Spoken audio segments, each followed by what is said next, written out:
So you're level 60, you've hit 600 gear score, and now you're ready to conquer mutated dungeons. Not so fast. While it's definitely a practice of skill and knowledge, there are also some items in the game that you need to utilize to get the most out of this and to succeed at the highest level, and that is what we're going to be going over in this video. What's going on, guys? Steven with Level Up MMO here, and I'm going to be telling you all the things you need to get in the game so that you can get that sweet, sweet gold medal. With the new system in place and the leaderboards on their way, this is the time where you need to get yourself in order to make sure you know how to make the most of your runs and mutators so that way you can get all the gold medals, all the umbral shards and rewards, along with a nice place at the top of the leaderboard. So first things first, you're going to want to get a ward set of gear. So your ward gear is going to be based on the expedition that you're doing that week. I always recommend people do corruption first because there are more corruption expeditions than any other expedition, or rather enemy type in the game. And so it just makes the most sense to get that one because on a week by week basis, you have a greater chance of being able to run the dungeon at the time. You'll want to get as many of these pieces as you can, and that is of course going to be getting gear that has other benefits as well.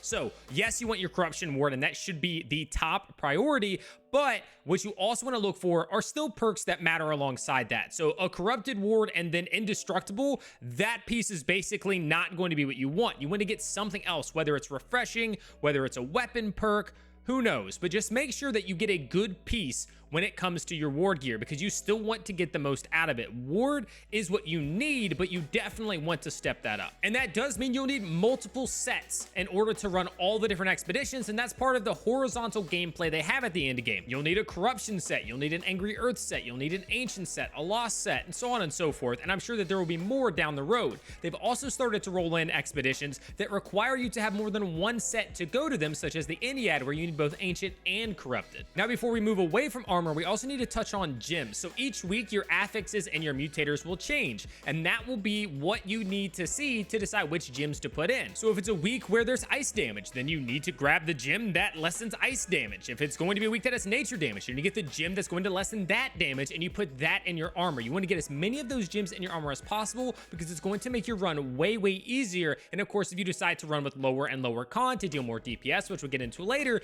then all the damage reduction you can get, you're going to need. So just make sure you slot in the right gems each week for the dungeons that you're running. It's going to make a massive difference. And it's definitely worth touching on that you're probably going to want to wear light armor. Unfortunately, a lot of areas of this game are kind of pigeonholed into that if you're trying to maximize your potential, because you're going to be doing 20% more damage than people in heavy, and that's a pretty big difference. So what a lot of people do is they grab a medium chest piece and then put light in all the other spots, and this allows you to get the highest you can in terms of your armor value while still staying in a light equipment load. But to keep it simple, you normally just go medium chest and then light in every other spot. Now let's talk about your weapons. Damage is king with these weapons, so you're going to want to stack as many perks as you can that allow you to do more damage, such as Enchanted, which is going to allow your attacks to deal more base. You're going to want to get Bane for the dungeon that you're running. So if you're going into Genesis, get Angry Earth Bane. If you're going into Lazarus, get Ancient Bane, and that is going to just allow you to deal more and more damage. And of course, while they removed enemy resistances to certain types of weapon, they did not remove the weaknesses. So against certain mobs, you're going to want to use a certain type of weapon to get the most out of it. But if you combine that with Bane, with Enchanted, maybe a crit perk,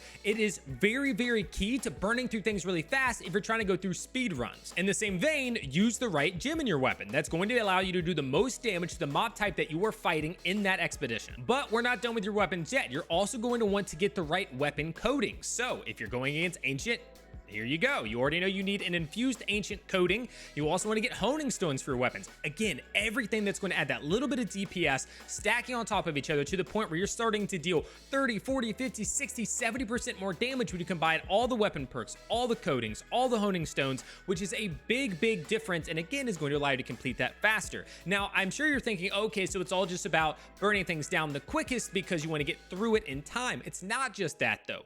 The quicker you burn down mobs, the less chances there are for mistakes, right? The longer drawn out a fight is, the more likely it is somebody runs out of mana, aka your healer. They're on cooldowns, they accidentally hit the wrong button, and then something bad happens. So burning down faster is going to save you time, but also save you from unwanted situations. And there are multiple tiers to honing stones and weapon coating, so if you're just getting into it, you don't have the gold to spare, grab a lower tier and go into the M1s and the M2s and the M3s with that. But of course, the higher you get, the stronger you want to make your weapon coatings and honing healing stones. And when you're running low on time or you just have a really big pool, you need to take ward potions. If you go into Lazarus and you want to make massive pools, or maybe you're just running low con, like 5 for instance, take the ward potions. And when things get a little hairy, maybe your healer messes up, maybe your healer goes down, you pop an ancient ward potion and now you can eat some of that damage at a higher level. Take them in. That's what they're here for, is to run these higher level mutators and to protect you from going down. And of course, you're going to want to get your stat food. Now, getting specific things like focus or dex can be a little expensive. So if you are a build such as a healer or a tank